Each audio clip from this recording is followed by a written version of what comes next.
In 1998, the Barber family was living a charmed life. Michael and Elizabeth had been happily married for 20 years, and they had 3 beautiful daughters who ranged in age from 9 to 15, and they were all thriving. The family lived in a very modest, plain-looking home in Melbourne, Australia, but the second you stepped foot inside of that home, you would see it was bursting with life. The sounds of kids laughing and playing, and of Michael and Elizabeth happily chatting away filled every room. Now, the Barbers' lives were not perfect by any means. In fact, they struggled financially and lived basically paycheck to paycheck. However, they didn't let their financial struggles define them. Instead, Michael and Elizabeth put a lot of stock in another aspect of their lives that they were all undeniably rich in, and that was in creativity. Michael was a toy maker and a designer, and Elizabeth worked in children's literature. And each of the 3 Barber children were beginning to cultivate their own unique creative gifts. At 9 years old, Heather, who was the youngest, had developed a lovely singing voice. Ashley Rose, who was the middle child at 11 years old, had learned to play the flute. But the Barber's oldest daughter, 15-year-old Rachel, was really the star of the family. In fact, they called her that, Rachel Star. Rachel was an extremely talented dancer. She was so graceful and stylish that even when she was just walking around, it almost looked like she was dancing. Rachel was also very beautiful, with big emerald green eyes and fair skin, and she had this effortless charisma that just drew people to her.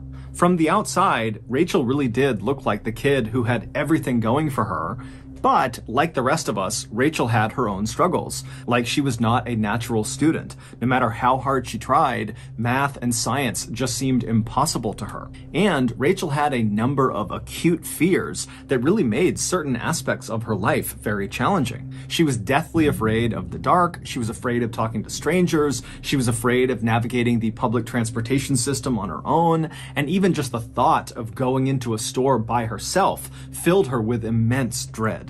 As a result of having these fears, Rachel was actually very dependent on her parents. Her mother, Elizabeth, would jokingly say that Rachel was 15, going on 18, going on 12.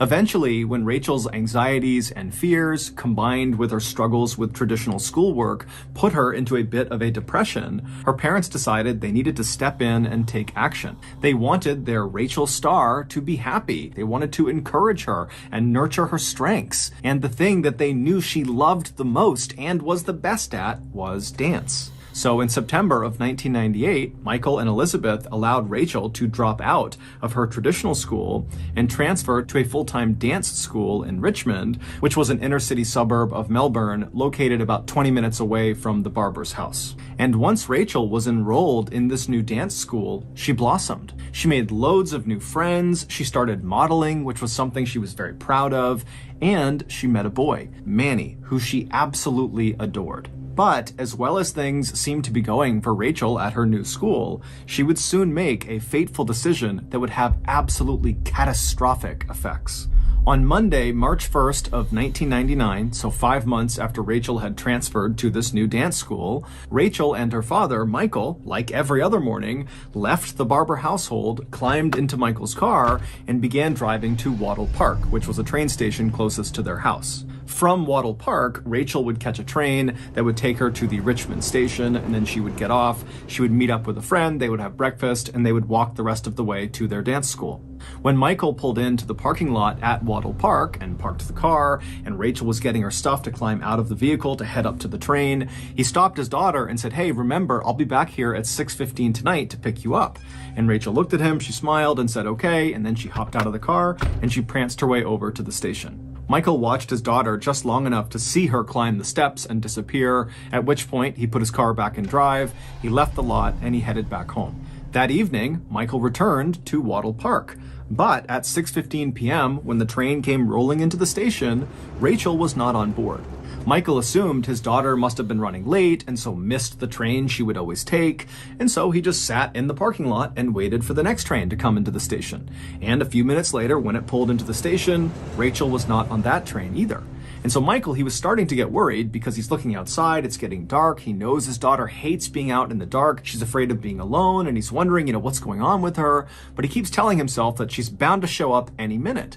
And so Michael just sat in this parking lot and watched train after train after train come through the station, and Rachel wasn't on any of them. Now, Michael didn't have a cell phone, and neither did Rachel, so he couldn't just call her to see where she was. But finally, after a few more trains came through and none of them contained his daughter, he left the parking lot but went to his parents' house, which was much closer than his own home, and he rushed inside and he grabbed their phone and he called back to his home. And when his wife, Elizabeth, Rachel's mom, picked up the phone, he immediately asked her, "Hey, is Rachel home? Did she get a ride home from one of her friends?" And Elizabeth would tell Michael, "No, she's not here and she hasn't called." This was the moment when Michael and Elizabeth instinctively knew something had to be wrong. Rachel was on time for everything, and if she was late, she would always call ahead or call afterwards and at least give some explanation. But to just go silent and not show up, that was not in character. And again, because it was pitch black outside and they knew she was probably alone, that was a situation they knew Rachel would never want to be in because it would have terrified her. And so Michael tells Elizabeth he's going to come home as fast as he can. They hang up, and then while Elizabeth is waiting for her husband to return, she picked the phone right back up and she dialed Manny's number. That's Rachel's boyfriend. She figured maybe Rachel was with Manny, or at the very least, maybe she checked in with Manny, because most nights Rachel and Manny spoke on the phone. But when Manny picked up the phone, he would tell Elizabeth that he hasn't seen Rachel since earlier in the day, and she has not called him, which to him was odd. When Elizabeth asked Manny, what was my daughter doing when you were with her last? Manny would say, "Oh, we went out to a shopping mall near the school in Richmond, and we went to the shoe store, and Rachel actually walked up to a very particular set of shoes. They were these big platform blue chunky shoes, and she said that she was going to buy them the next day, and she was really excited about it." And Elizabeth, as she's hearing this, she knew exactly the shoes that Manny was describing, because just the day before, Rachel had taken her mom, Elizabeth, to the shoe store and pleaded with her to get those blue chunky platform shoes. But when Elizabeth had looked at the price tag, they were $100, and so they were too expensive. And so as Elizabeth is hearing Manny say that her daughter is talking about how she's going to buy these shoes the next day, Elizabeth is thinking, with what money? Rachel has no money. How could she possibly afford those shoes? And so she asked Manny, did Rachel say how she planned on affording those blue shoes? And Manny would say, "Actually, yeah. She told me that she had this secret job, but she wouldn't give me any more details about it. And she said that with the money from this secret job, she'd be able to buy these shoes." Manny would tell Elizabeth that Rachel really stressed that this secret job was nothing to worry about. It was nothing immoral. But as Elizabeth is listening to Manny tell her this, all her alarm bells are going off. She could not fathom any job that would require a 15-year-old girl to go out by herself at night doing something that was secret and give absolutely no information to her family. Every possibility just seemed bad. After hanging up the phone with Manny, Elizabeth began frantically calling all of Rachel's friends and acquaintances and different locations around town that she knew her daughter would frequent, but nobody had any information about where Rachel was. A little while later, Michael finally pulled into the driveway, and when he went inside, he talked to his wife briefly, but he could tell they had no new information. Their daughter was still not home. This was becoming a crisis. And so very quickly, Michael just left the house, got right back into his car, and he drove to the police station. But when he got to the police station, the police didn't really offer the response that he was hoping for. From the police's perspective, it sounded like a teenage girl has been missing for a few hours, and so in their mind, they're thinking, one, that's not an emergency yet, and two, she probably just kind of ran off. Teenagers do that, they come back the next day, it's normal. And so despite Michael's pleas to the police that no, this is different, my daughter would never do that, she would never run away, this is totally out of character, despite all those pleas, the police said, look, Michael, just go home, wait, your daughter will be home soon, and if for some reason in the next few days she does not come back home, you come back and you tell us. And so Michael, now feeling totally devastated and terrified for his daughter's safety, finally did just leave the police station and he headed back home. And then he and his wife and his 2 other daughters had a terrible, restless night's sleep, wondering what was going on with Rachel. And then finally, when the sun came up the next morning, Michael and Elizabeth rushed out of their bedroom and headed into the kitchen, hoping, praying that Rachel would just magically be in their house again. But when they went into the kitchen, Rachel wasn't there. She had not come home. However, pretty early on this second day of Rachel's disappearance, Michael and Elizabeth would learn something new. Manny would get in touch with Michael and Elizabeth, and he would tell them that he remembered something Rachel had said during their final conversation the day before. She had told Manny that he had nothing to worry about with regards to this secret job because it wasn't immoral, it was totally safe. And, Manny said, Rachel said there was an old female friend who was going to be there at this job site in some way participating that would keep her safe. And so Michael and Elizabeth have no idea what to make of this old female friend, but in a way it was kind of a relief because they know their daughter is basically terrified to be alone. And so at least knowing wherever she was with this old friend, that made them feel good. But the parents' positivity about this new development quickly faded when they began calling around to all of Rachel's friends, both new and old, female and otherwise, and none of them were missing. Everybody was where they were supposed to be, and nobody knew anything about what happened to Rachel. The only intel the parents got from this round of calling all of her friends was that several of her friends said that the day before, the day Rachel disappeared, they had walked with Rachel back to the train station after school. And in fact, one of the friends told Michael and Elizabeth that they offered Rachel a ride home so that she wouldn't have to ride the train back home, but Rachel had turned it down, saying her father was going to be meeting her on the other end at Wattle Park at 6:15 p.m. The Barbers didn't know what to make of this. Did Rachel believe at the time that she could go do this secret job and still be back in time to meet her father at 6:15 at Wattle Park? Or did she lie to the friend who was offering the ride and make up the story that she planned on seeing her father when in reality she planned on ditching her father and going and doing this secret job for the night? But regardless of which of these things were true, the parents just still could not understand why by now, 24 hours later, their daughter still had not called to check in. Michael and Elizabeth found themselves wondering if they really knew their Rachel Starr as well as they thought they did. Maybe she had actually run away like the police suggested. The parents were totally distraught, they were totally anxious and terrified, and so with nothing else to do, over the next several days, they just continued to go out and look everywhere and talk to everyone to try to find where their daughter was. But everything they looked into turned into a dead end. Then, finally, on Monday, March 8th, so exactly 1 week since Rachel had disappeared, Michael and Elizabeth got a new lead. A girl named Allison, who had gone to a dance class with Rachel before Rachel had transferred schools, had overheard her younger sister talking about the Rachel Barber disappearance and how nobody had seen or heard from Rachel since 5:45 p.m. the previous Monday. Allison, who had not heard about Rachel's disappearance until this very moment, knew immediately she had to go forward and talk to police because she actually saw Rachel on the night she disappeared, a full hour after her last known sighting.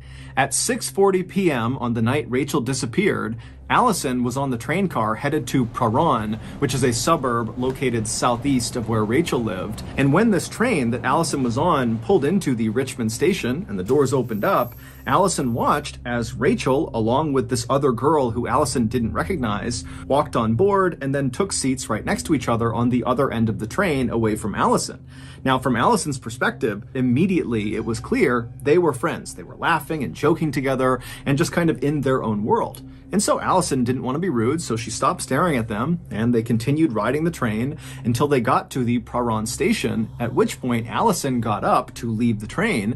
But as she did, she saw Rachel and this mystery girl. They also had stood up, and they were making their way out of the door. And as they were leaving, Rachel actually would look up and see Allison, and they would both smile and wave at each other. But that was it. And then Allison would watch as Rachel and her friend would leave ahead of her, and they would walk down the platform. And from Allison's Allison's perspective, it seemed obvious that Rachel and this girl were friends, and whatever they were going to go do, they were choosing to go do, and they were going to do together. When Michael and Elizabeth heard about this sighting of their daughter on the train and this mystery girl, on the one hand, it was kind of reassuring because it meant that Rachel was with this friend, potentially the old female friend that Rachel mentioned to Manny, and so whatever she was doing, at least she was not alone. But on the other hand, it begged the question of what role did this mystery person play in wherever Rachel was now? Had Rachel and this mystery girl gone to do this secret job together and then something happened to them? Or had this mystery girl been Rachel's accomplice, and they had run off together like the police thought? Whatever the case was, the Barbers and the police at this point, who were looking much more seriously into the Barber case by now, they knew the next step was identifying this mystery girl. A couple of days later, on Thursday, March 11th, the police called in an artist to create a sketch of this mystery girl that Allison had seen on the train. Allison would describe this mystery girl as being older than Rachel, being heavier than Rachel, and very plain. That day, the police also ordered a trace on all of the phone calls going into the Barber residence on the day before she went missing, because they figured that if Rachel and this mystery girl were in cahoots on some sort of secret thing together, they likely communicated the day before. And when the phone call trace came back, there was one phone number in particular that stood out to police. There was a private phone number that called the Barber household twice on the day before Rachel disappeared. Once at 5:24 p.m., and that call lasted about 15 minutes, and then shortly after that call ended, the private number called back, and then there was another conversation that lasted about 30 minutes. It would take police another 24 hours, but eventually they would figure out who this private caller was. It was a 20-year-old woman named Caroline Robertson, who very closely resembled the police sketch of the mystery girl that Allison had seen on the train, and it just so happened that Caroline Robertson lived very close to the Praron train station where Allison saw the mystery girl and Rachel get off. Additionally, Caroline was Rachel's old babysitter and was very close with the Barber family, and so it seemed very likely that Caroline was both the mystery girl on the train and the old female friend that Rachel had mentioned to Manny when she told him about this secret job.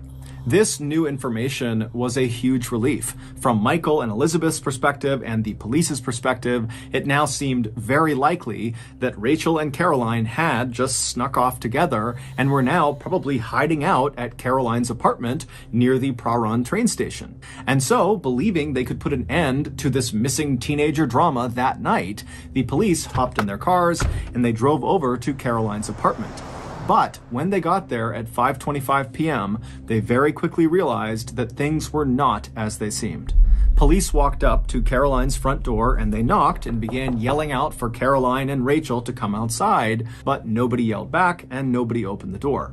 When they tried the handle, they found it was locked, so they got in touch with the property's real estate agent, who came out and gave them a set of spare keys, and when the police tried those keys, they found they still could not open the door because the door had been locked from the inside with a special latch. And so the police began walking around the perimeter of the building looking for another way inside. And as they're walking, one of the officers looks up and sees a second floor window of the apartment is open, and it's open enough that clearly a person could slip inside. And so the police contacted the fire department, who showed up very quickly, and they put a ladder up against the side of the apartment that went up to that open window, and then a police officer began climbing up. And when he got up to the window and could look inside, he saw he was looking into a bedroom. And at first, it looked totally ordinary until he noticed there was a body lying face down at the foot of the bed on the ground. It was Caroline. The officer on the ladder immediately turned around and yelled for backup, and then he and other officers poured into the apartment, and before long, Caroline, who did actually still have a pulse, but she was totally unconscious and not responding, she was being rushed to the hospital. And while that was happening, the remainder of the officers who were on site, they all went into the apartment to try to find Rachel. And so as they're searching this apartment, which was totally messy, there was things everywhere, there were boxes everywhere, it almost looked like Caroline had been packing her apartment to move, potentially, when something happened to her, causing her to fall unconscious inside of her bedroom. And so the police searched this apartment top to bottom, and they did not find Rachel. In fact, there was no trace of Rachel anywhere, except they did find a bag of clothes that looked like they were Rachel's size, not Caroline's size, but it wasn't clear if those were actually Rachel's clothes. And so the police just kind of walked around the apartment gathering up anything that seemed suspicious, like they found rubber gloves and hair dye, they found some bank receipts and some notebooks with some strange writing in them, and they just hoped that some of this stuff might lead to Rachel. Back at the hospital, Caroline had regained consciousness, and even though she was very disoriented and seemed kind of out of it, the medical staff allowed the police to come in right away and start asking questions because they knew time was of the essence with Rachel. They had to find her. And so the officers came into Caroline's room and they sat down, and the first question they asked her was, "Do you know where Rachel Barber is?" And Caroline just stood there kind of stunned for a second and then just said, "Yes." Over the next few months, as Caroline's memory came back into focus, she would piece together one of the most unbelievable stories that police in Melbourne had ever heard. The following is a reconstruction of that story based both on Caroline's testimony and on what police were able to actually fact-check. Back on Sunday, February 28th, 1999, so the day before Rachel vanished, Caroline called Rachel and offered her a job. Caroline told Rachel that she was working on this psychology study and she needed participants. However, the study was highly confidential, so if Rachel did want to be a part of it, she wouldn't be able to tell anyone what she was doing. However, the study was quite lucrative for Rachel, and it really didn't require much of Rachel. All Rachel had to do was meet Caroline the following day after school was over at the Richmond train station, and then the two of them would ride the train to Prahran. They would get off, make their way to Caroline's apartment, and there they would conduct this psychological study, and when it was over, Caroline would pay Rachel $100 and the cost of transportation. And so Rachel, she was thrilled at the idea because she wanted those beautiful blue shoes, and so she said yes. So the next day, Monday, March 1st, Rachel wrapped up school. She made her way to the Richmond train station. She connected with Caroline. They hopped on board the train. They made their way to Prahran with Allison spotting them on the train as they went. And then when they got off the train at Prahran, Caroline and Rachel would make their way to a nearby pizza shop and get a pizza and some beer. And then they would walk the rest of the way to Caroline's apartment. Once they were inside the apartment, Caroline led them upstairs to her bedroom. And then they both sat down on the floor at the foot of the bed and began eating their pizza and having some beer and just laughing and exchanging some stories. And then after their dinner was over, Caroline told Rachel it was time to start the study, and it began with a guided meditation. Sitting next to Rachel, Caroline told her to stay calm, think happy thoughts, close your eyes, and just begin to breathe in nice and slow, breathe out nice and slow, and just feel yourself breathing in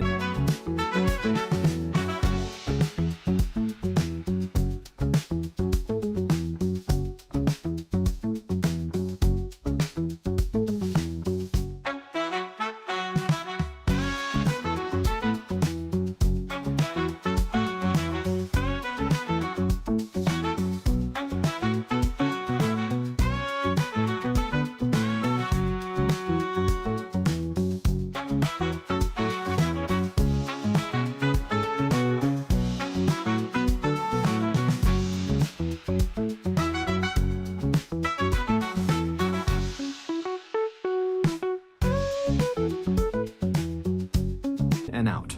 And so Rachel did as she was told and began breathing in and out and being very calm.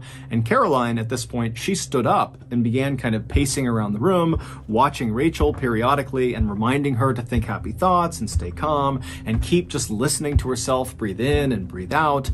And then at some point, Caroline just stopped and stood right in front of Rachel and just stared at her really intently. And at some point, Caroline was confident that the drugs she had laced in the pizza that she had given Rachel were starting to take an effect. It looked like Rachel was starting to doze off. And so at that point, Caroline walked around behind Rachel, who still had her eyes closed. She's still doing the study, and Caroline pulled out a telephone cord. She wrapped it around Rachel's neck, and she pulled it as tight as she could. Immediately, Rachel came out of her trance, and she reached up and began trying to pull the cord off of her neck. But Caroline was easily 50 pounds heavier than Rachel, and easily was able to maintain control over Rachel. And so Rachel is squirming and fighting and scratching and doing everything she can to try to get this cord off, but she can't, and eventually the fight just leaves her body and she goes still.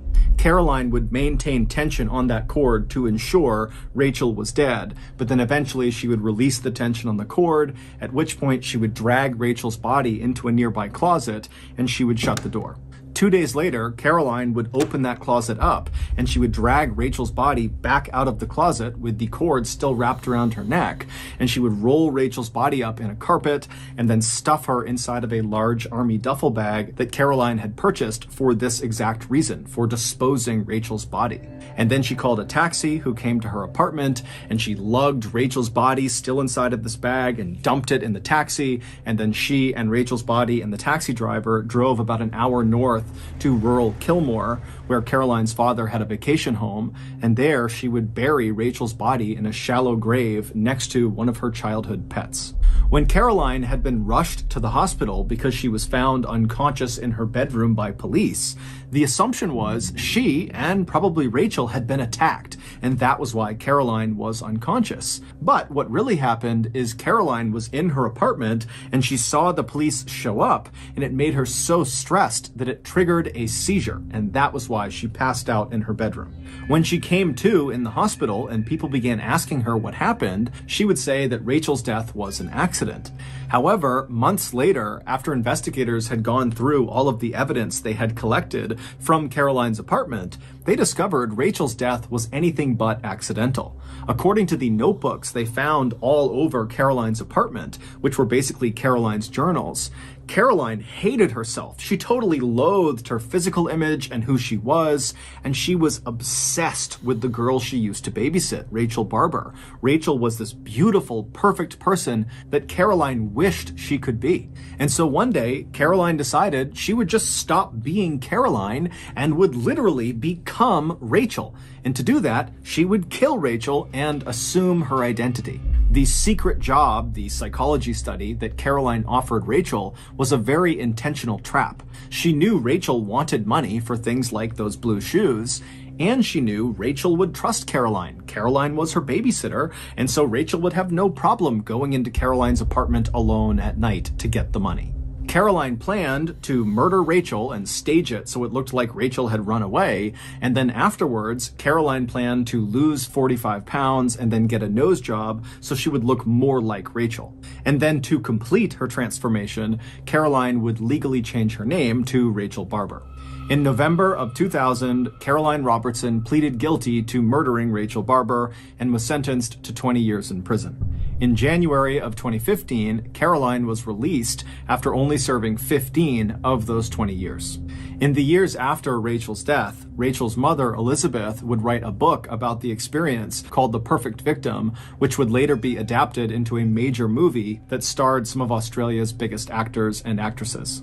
On Wednesday, March 24th, 1999, Rachel Barber's body was once again lowered into the ground, except this time she was surrounded by friends and family and people who loved her.